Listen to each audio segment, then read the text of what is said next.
Hey, good afternoon, everybody. Rodney here. Been off trail a few days. Gotten a few comments asking where I'm at. People noticing that I haven't been around. I did put a couple comments out earlier. Mentioned I was going to be off trail for a few days. Initially, I stepped off trail because of the weather that looked like it was coming in. We had some weather over the weekend. Today's Wednesday, the 19th, and that's when the snow was supposed to fall everywhere. Colder temperatures coming into the south tomorrow, and I've got family in southeastern Tennessee that I haven't seen in about over 20 years, so I thought it was a good time to get off trail, go visit family. Still hiking my own hike.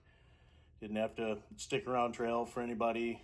Just off doing my own thing. I'm in no hurries. I got no schedule. I got no time frame, no deadline to get the trail done. But I had a real good few days going to see my great aunts. I think it's been 27 years actually since the last time I seen them, and the visit did us all good.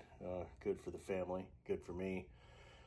Currently in South Carolina, waiting out the rest of the weather that's fallen in Georgia and Tennessee. And I plan on making my way back to Amicalola, where I'm going to catch a shuttle tomorrow. That's going to drop me off at Green Dragon Hostel. I've got my car parked near Amicalola. That's where I'm going to go back and get it after the trail. So I'm going to take my car back, put it back in storage, buy a couple items at the visitor center, and they're handing out tags now, so I can go back and get my hiker number 22 tag. And that's what's been happening with me. That being said, you can see behind me all around the room here, got my backpack unpacked. I've had a few requests to do a gear video, and that's what we're going to get into next. So this is kind of my trail update video. Plan on getting back on trail around Saturday at Blue Ridge Gap, heading north a couple miles into North Carolina. And then I've got the 31 to 34 mile stretch to get myself into Franklin, North Carolina. So with that, let's get into the gear. Okay, as you can see, I got quite a list of gear here. This is what I had typed up that goes in my description for my YouTube videos. I'm going to do this in sections, so I've kind of got some items numbered that I want to cover, and that's going to be the clothing that I use on trail, and that's kind of that pile right there. We'll go over the items one by one, and then we'll move into my camp clothes, and then we'll get into a few other odds and ends. Okay, so the first thing we've got here is this buff. I can't find any tags on it. I got it at REI. I do believe it's, oh, here's something right here. Buff. Okay, well, some sort of a buff. Thought it was an REI brand. Looks like it must be Buff brand. Not sure the material. It's a quick dry. I think it might be a merino wool. Use that around my neck. Use it around my face on trail. Use it when I'm sleeping sometimes too.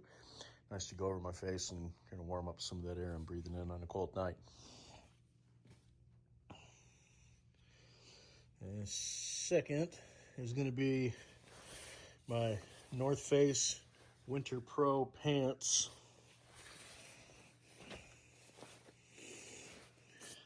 These are fleece lined. They got zippered calves. Get your shoes through them if you need to. Very comfortable pant. They're starting to get a little bit big on me. I'm not real crazy about these skinny drawstrings to tie the waist up. Always fumbling with them, and they're always getting knotted up. So not a big fan of that. They're starting to get a little big on me because of the weight I'm losing. I have lost 25 pounds so far on trail since I got on trail on January 29th. But I am a big fan of the zippered pockets on these pants. I got 2 zippered pockets, and they even have a zippered pocket in the center of the middle back. Real handy. There's the fleece lining. They are definitely a warm pant on these chilly days. They've served me just fine. I really do enjoy them. The weight I'm losing, I'm probably going to have to replace them. if the weather's going to stay cool, if the weather's going to get nice, I'll just send them home and we'll find another solution. Okay, next up, I've just got one pair displayed here, but I do have two pair on trail, one that I wear, one for extra emergencies, wet clothes, need something dry because I'm chafing. Just basic boxers from Manscaped. They're quick dry, lightweight. Can't remember the name of them. I think they're like a polyester. That's what they're made out of. And then we've got next up the REI Coop Sahara Shade hoodie. And this is my daily driver, I guess you call it. Got the sun every day. Keeps the sun off me. It's nice and cool, quick dry.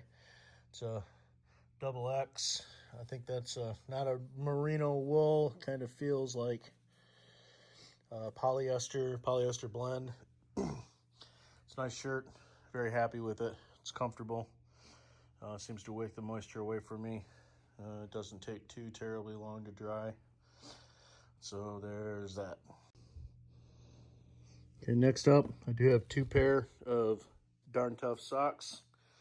I ended up getting those a size bigger than what shoe size I wear. I wear an 11.5, so I'd gotten the socks that fit up to size 12. But when I put them on, they were really tight. I've got a wide foot, and I couldn't hardly get my foot into the socks from the collar of the socks, so I had to go with a size larger. As a result, the heel does kind of pull up past my heel into my Achilles region. Not the reason I had issues with my Achilles. I did tweak it and had to nurse it for a few days. But these socks have served me just fine, being just a touch big. I pull them up tight, lace my shoes up good, and I've not had one blister in 75 miles of AT and 8 miles of approach trail. They've treated my feet really well so far. So I've been happy with the Darn Tough socks. Next up, we haven't had too many real nice warm days. Most of the days since I've been on trail have been cool. They've been cold, chilly, rainy, damp. But on the nice days, I do have this Smart Wool brand poly blend running shorts. Don't necessarily need your underwear. They got the built-in liner in them.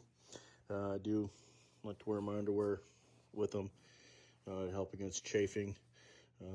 Haven't had any chafing issues so far on the trail, which really surprises me, especially being a little bit bigger. Us heavier people sometimes have those issues, and these shorts have treated me really well. The underwear has treated me really well.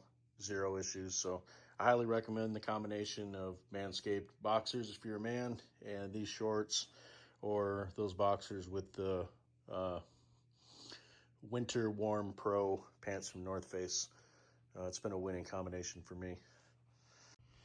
Okay, next we got the Patagonia Nano Insulated Nano Puff Vest. This has totally been a winner. I did have the puff jacket as well. I did pack that up and send that home though, because I put the patch on there. I got that at Amicalola Falls Visitor Center. Had to use a fabric glue on that. I didn't do a great job with the iron on. You can see it kind of affected the fabric with the iron when I tried it. It doesn't seem to give me any cold spots or anything. Been real happy with this Nano Puff vest. Wear it all the time. Works great with the sun shirt on a nice day that's not too terribly cold. Want to have your sleeves out to cool off. It's been a great vest. I did switch from the Nano Puff jacket though to the REI Co-op Magma 850 down hoodie jacket. And that's this. I did originally have this when my pack was overpacked. Had this in mind for just a camp jacket, maybe a sleep jacket. However, lightening the load, getting rid of some things to send home, I did send the Patagonia Nano Puff jacket back in favor of keeping this, just simply because it has the hood and the Patagonia jacket did not have the hood. Figured I only needed one puffy, and this is the one I kept because it's got the hood. That'll come in handy. And I haven't had a whole lot of occasion to use it yet, but it has been a comfortable jacket the few times that I have used it. I do like the external zip pocket for a phone or a couple energy bars or something. They're right there handy. While you're hiking, you don't have to take your pack off to get to a few things that you need.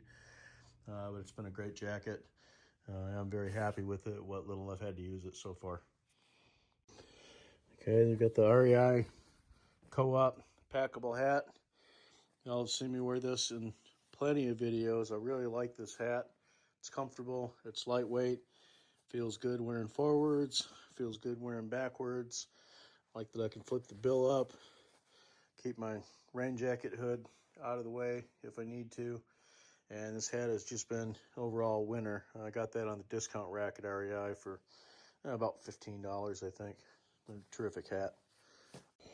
And then I've just got a old acrylic beanie knit cap.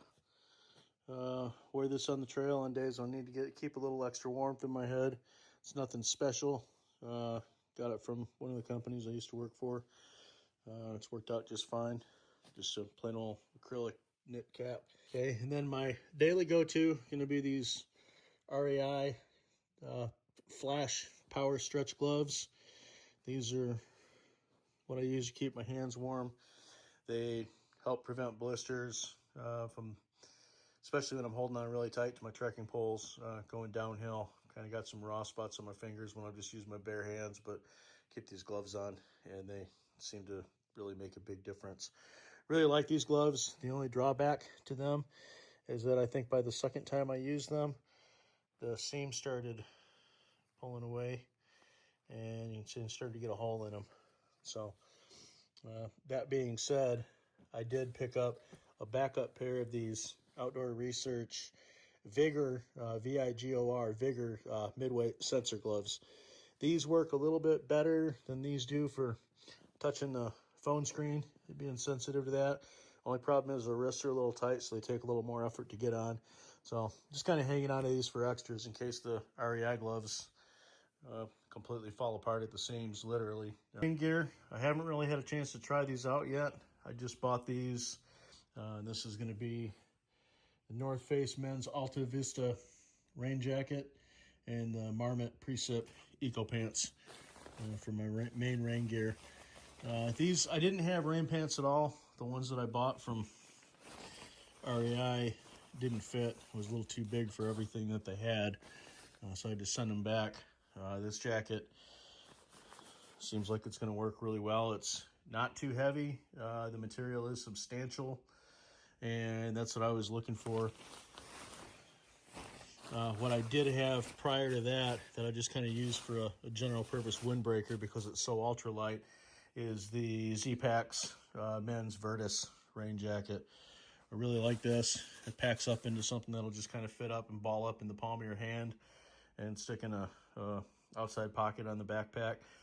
I just didn't fully trust it. It's so lightweight that I didn't feel comfortable having it in an all-out downpour or a real strong rainstorm.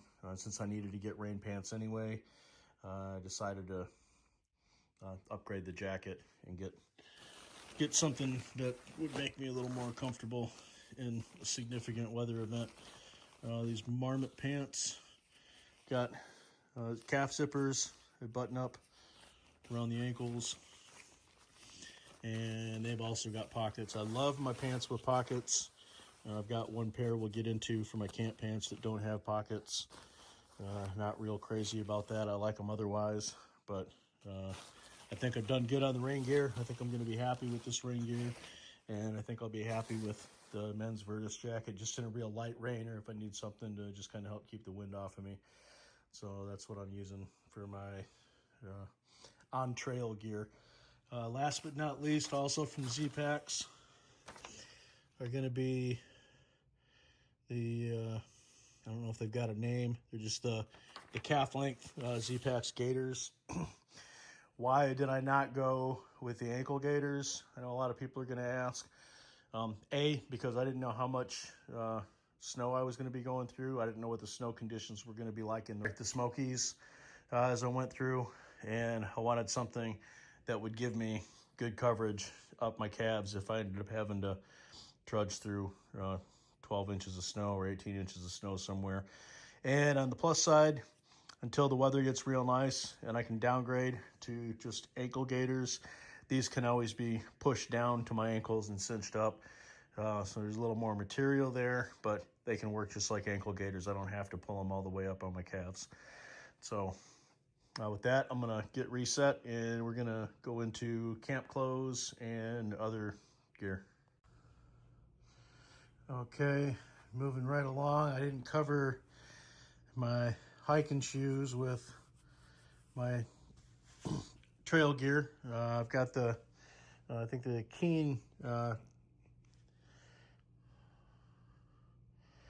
High Trail Mid, supposedly waterproof hiking shoes, and I've got these Sole Performance thick hiker insoles that I use with those. You put those in the oven for a couple of minutes and then take them out, stick them in your shoes, and wear them for about 2 minutes. They're supposed to form to your feet.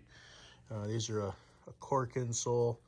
Look like they're, after 75 miles, their toes aren't holding up real good. They're breaking up in the middle a little bit. I'll probably have to replace those before long. But I've been overall happy with these shoes. They don't have the biggest toe box, but they do have enough toe box that it keeps me comfortable. Like I said earlier in the video, I've had 0 blisters. Only had hot spots one day, and that was after I was hiking around with wet shoes and soggy socks. I had to stop and dry my feet off and change socks, and then I was just fine. But for the last 83 miles, these shoes have treated me pretty well. I'll probably be looking for something a little shorter, trail runner, maybe something similar to the Ultras, or maybe the Ultras, I don't know. I'm gonna try some different ones out. But so far, these have taken pretty good care of me. And the most uncomfortable thing about them are those downs where your toes are pointed downhill and balling up in the ends of your shoes on those steep downs. But overall, been pretty happy with these shoes. Okay, I've got these Merino 185 base layer bottoms from REI. To be honest with you, I actually don't think I've worn these yet.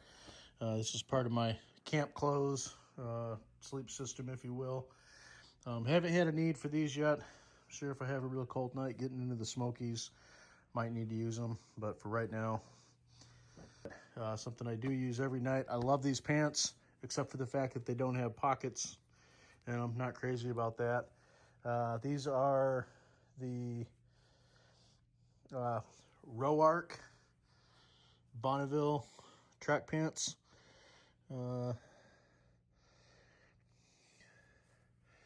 Run Amok, I think, is the model of those, and these have been super comfortable. So REI Co-op 185 merino wool long sleeve half zip shirt, super comfortable.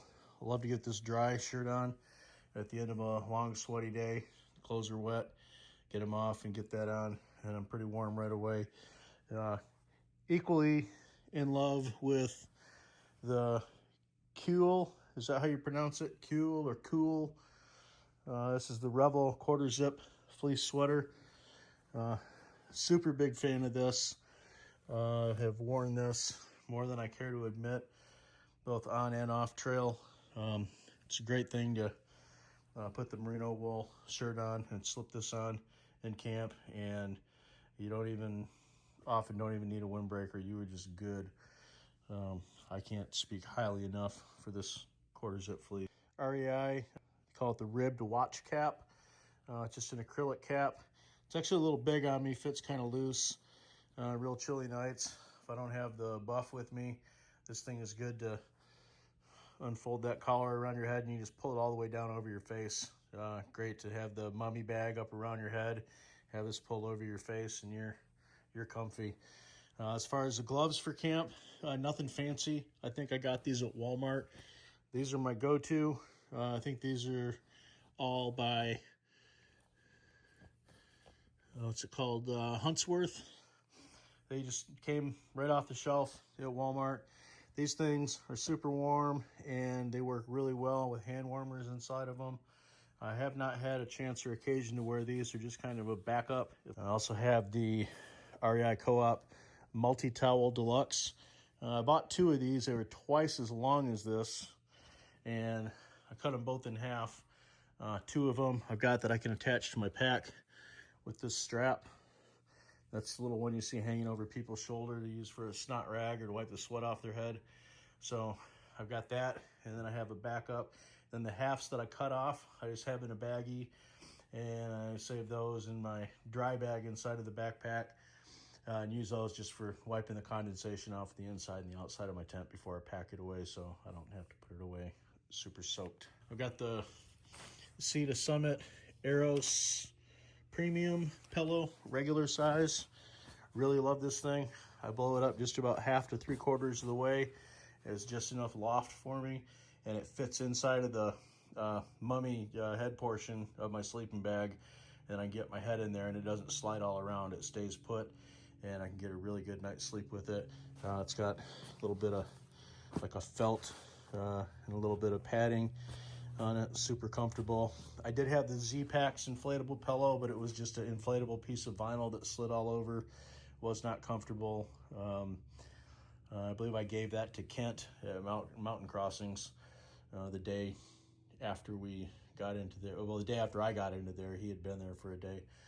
But Kent's got the Z-Packs. Kent, if you're watching, I hope you love that Z-Packs pillow. I'm glad I gave it to you. And I've got the Nemo Switchback foam pad. I like to have this, put it on the ground. Usually I'll sleep with it like this so that the silver part will reflect my body heat back to me. And the orange side will, my theory goes that the insulation will keep the cold in the ground and the warmth above you. Going with just these inflatables, which I'll introduce next. I got this from Z-Packs, but this is the Thermarest Xlite NXT inflatable sleeping pad. Using those right on the ground, I noticed that the air seems to wick that cold from the ground into it, and then it sucks the warmth right out of your core, leaving you freezing. But I use this pad, the silver side facing up to reflect my body warmth back towards me, orange side down. Just kind of provides a little better separation and keeps that cold into the ground and allows the air inside of the inflatable sleeping pad to absorb my warmth and then have it reflected back. I haven't had any cold nights. My core has not gotten cold at all sleeping with this combination. I really, really like it.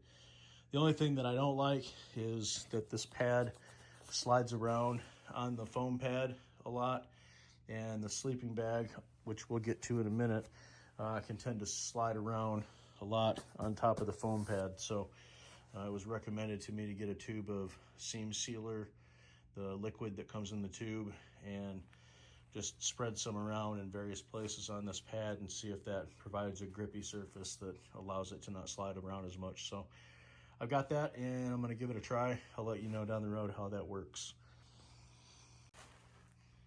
And the sleeping bag is the Western Mountaineering Alpenlite.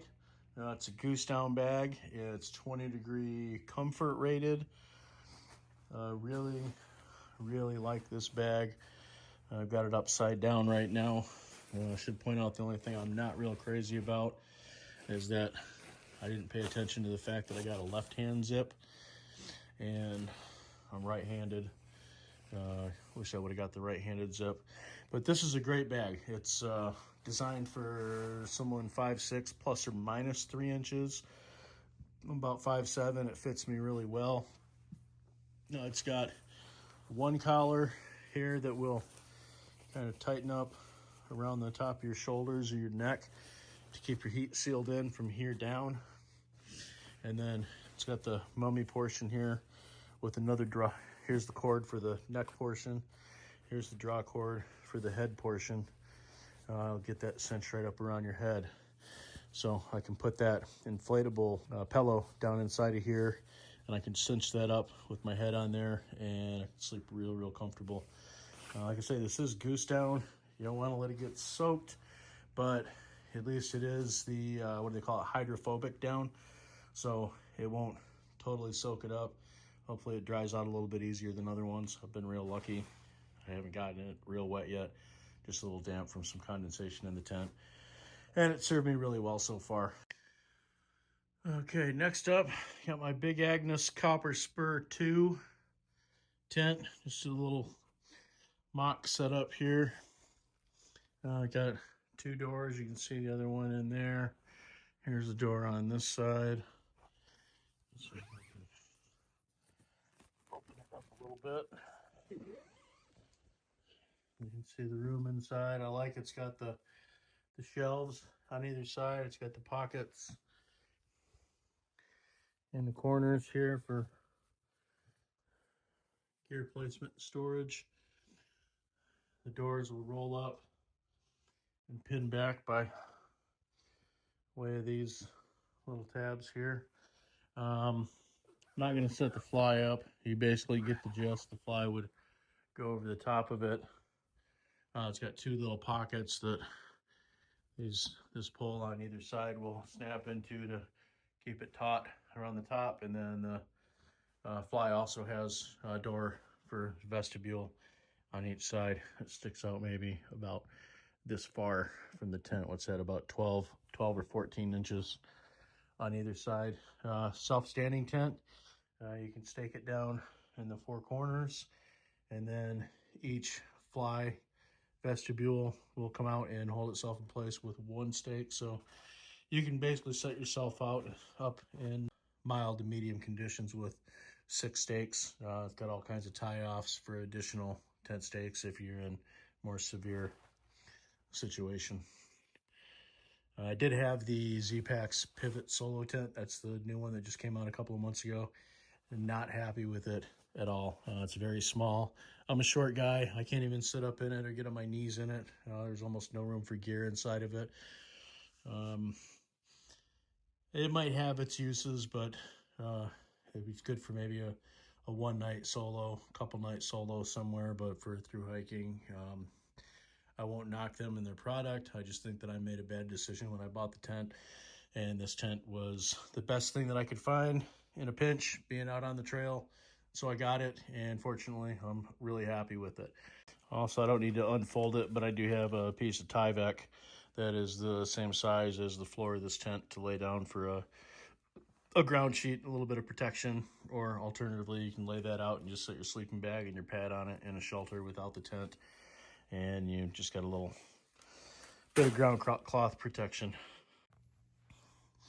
Okay, so as far as the rest of the gear goes here, I've got the Z-Packs 60-liter Arc Haul ultralight backpack. It weighs, I believe, just about a pound. Super light. It's got some little lightweight carbon fiber stays here. I may try seeing how it feels without those, but for now we've got them. I did order it with the extra shoulder pads, that another pad like this, it's doubled up on the inside, but I ended up getting rid of those and sending them home. I've got the small chest pouch, shoulder strap pouch. Keep my phone in there. And my sunglasses, that's the sunglasses when I fell that the lens popped out of the shady rays. That's so as the lens popped right back in. So shady rays are off the hook for now. And I got the extra lumbar pad on the waist pack that helps my back where I had the lumbar surgery. I usually keep, I've got a headlamp in here, and I keep energy bars in here also for quick access during the day. Here's the headlamp. That's the Petzl Arctic Core headlamp. And then I also have the Petzl Bindi ultralight lamp. I like to have a backup. I've had those lights fail on me before and didn't have a backup, so now I do. But anyway, that's the pack. This is what Z-Pack sells as their airplane case, which also is a pack liner. I use it for a pack liner. I know some people like to use just like a trash compactor bag. but I like the fact that I can put the whole backpack in this and throw it on the plane, and it pretty much keeps everything self-contained. And when I do my backpack packing video, I'll show you how I use this inside of the pack. I do have a Sea to Summit. This is I'm tangled up here. Okay, so this is a Sea to Summit. They call it it's a 22-liter dry day pack. Just basically it's a dry bag, regular dry bag, but it's got straps on it. It's super light. Little draw cord, you can tighten it up and cinch it down. And I like to use this for when I get to a hostel and I want to go slack packing. I don't have to use their packs, or if I want to ditch my pack somewhere and take a blue blaze and just go do a little sightseeing, I can throw my water and a filter in here, a couple of snack bars, and I'm good to go. So this has been really handy. This is a recent addition. I don't have this on my gear list on the videos yet. I'll add it soon. I picked this up at Mountain Crossings when I was there getting the sleeping bag over there and the tent.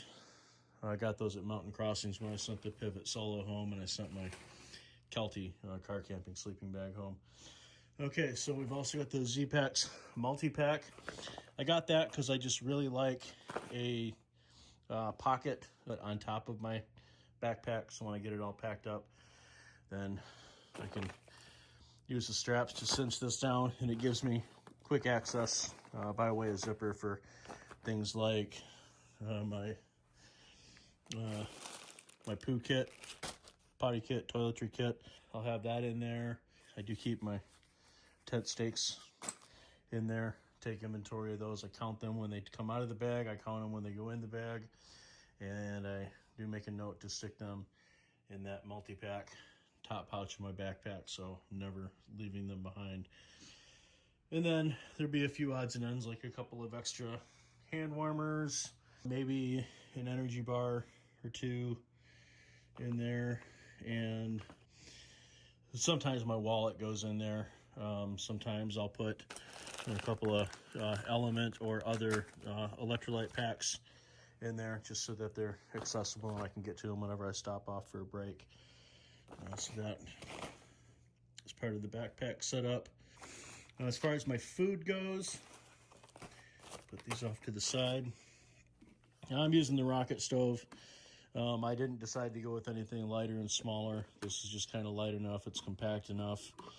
And I haven't had an occasion to use any of the Leuco tape yet, but I do have a roll of Leuco tape. Fits in there just perfect where a small can would go. And I have the bigger fuel can, so it won't go inside of there. And I got my bear bag, little rock bag with all the line and the carabiner in there.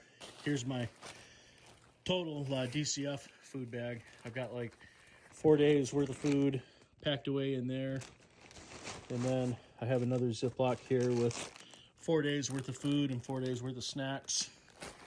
And I got my titanium long-handled spoon. Got my collapsible coffee cup. Works real well. We just went over the Element. So that's that setup. This stuff all goes in here. This will go in there or next to it when I get to camp. Can take that out and do my bear bag hang. I think I have a hyper light insulated food bag in here too, which is key. Or yep, here it is. Don't want to forget that. If you don't have one of these, you have to get one. I repackage my hiker meals, which usually they come with 2 servings. I break them up into 2 servings per Ziploc. 1 Ziploc will fit right in here.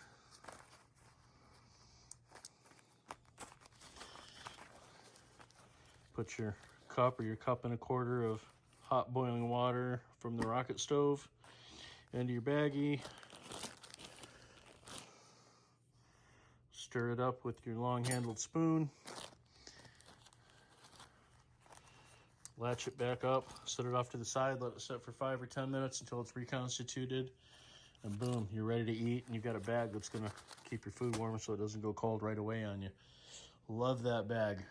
I have to say thank you to Heather for that. She has got that on loan to me till I can find one somewhere and get my own, but it's been tremendously appreciated. I love that bag. Okay, other things. I have my BeFree 1 liter collapsible bottle filtration. Can't let these freeze, otherwise the filter is no good. You want to keep them clean, so try to get some water in there that looks pretty good.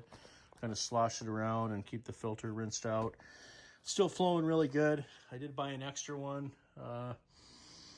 Haven't had to pack with it yet, but I think going into the Smokies would be a good idea to have an extra one. A, just to have an extra one. B, if something happens and this one freezes, I don't want to be stuck without an alternative. So I am packing an extra filter through the Smokies. Okay, we covered the headlamps. Both of those are rechargeable, by the way. Speaking of rechargeable, got my Shocks earbuds. Love these things. Great for podcasts, music, whatever.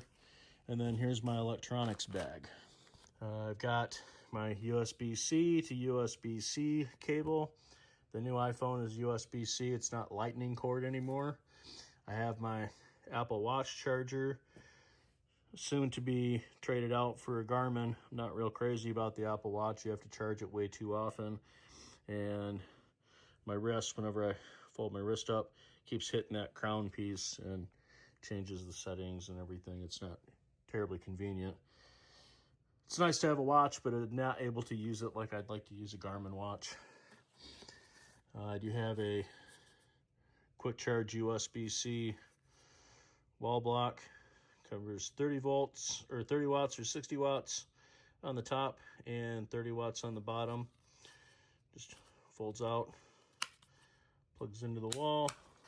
I do have a couple of those plugs for my Garmin and for the other USB-C, but I can run those off of my 20,000 watt hour Nicor battery bank.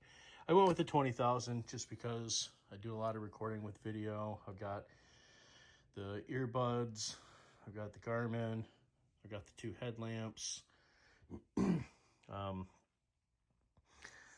Trying to think of what else. I have several things that I need to charge, and be charging things often with all the video that I'm taking and trying to get videos edited. So I just didn't think that the 10,000 would do the job for me. So I've got the 20,000.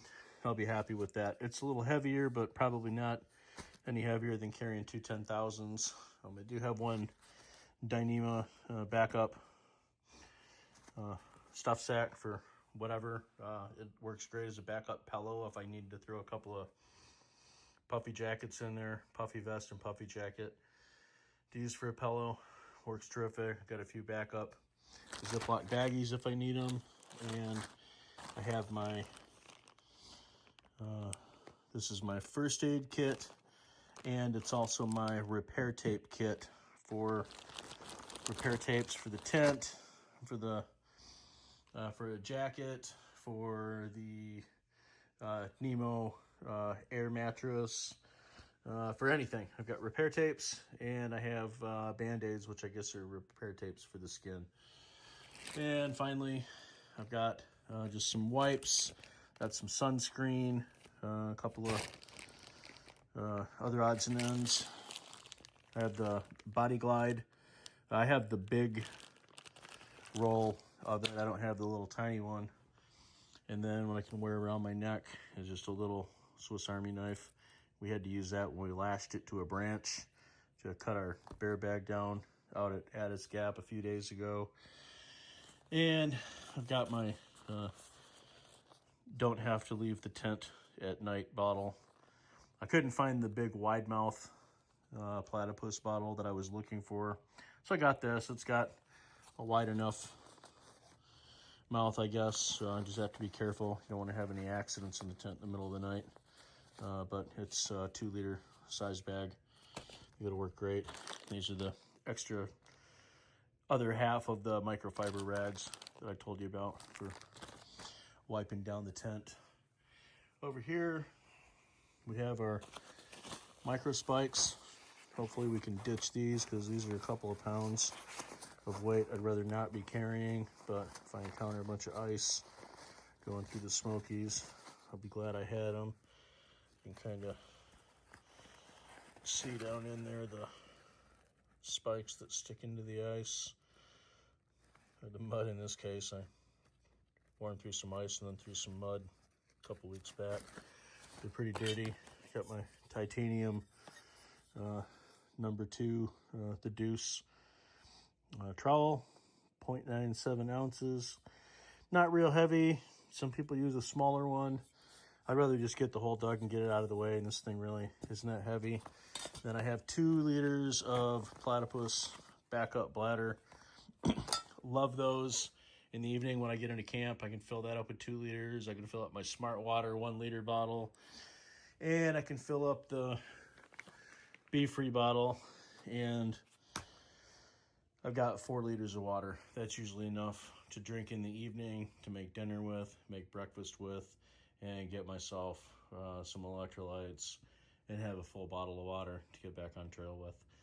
So that works out real well. I think that's, oh, and hand warmers. Those go back here when I carry them around.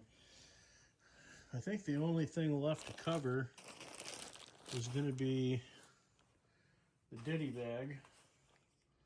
Oh, and the hygrometer, I think it's called. This is Bluetooth with my phone. I can go into the app. Tells me what the temperature, humidity, and dew point is. So this is outside my tent. I'm wondering what the temperature's like outside. This will tell me. It just connects by Bluetooth. I want to thank Metro for that. I saw that in one of his gear videos and decided to get it, and I'd use it every day. I love it. Rest of the stuff in my little ditty bag here. Don't need it yet, but I got my Ben's bug net. When the mosquitoes get bad, they're going to start coming out. Got my big old toenail clippers. They might be overkill, but the little clippers don't seem to like to work on my toenails, so I just got the big ones. Got a few Tums. Occasionally get a little bit of heartburn. Got a couple of extra Smart Water nozzles. Those come in handy. I got the little tool for the fuel tanks.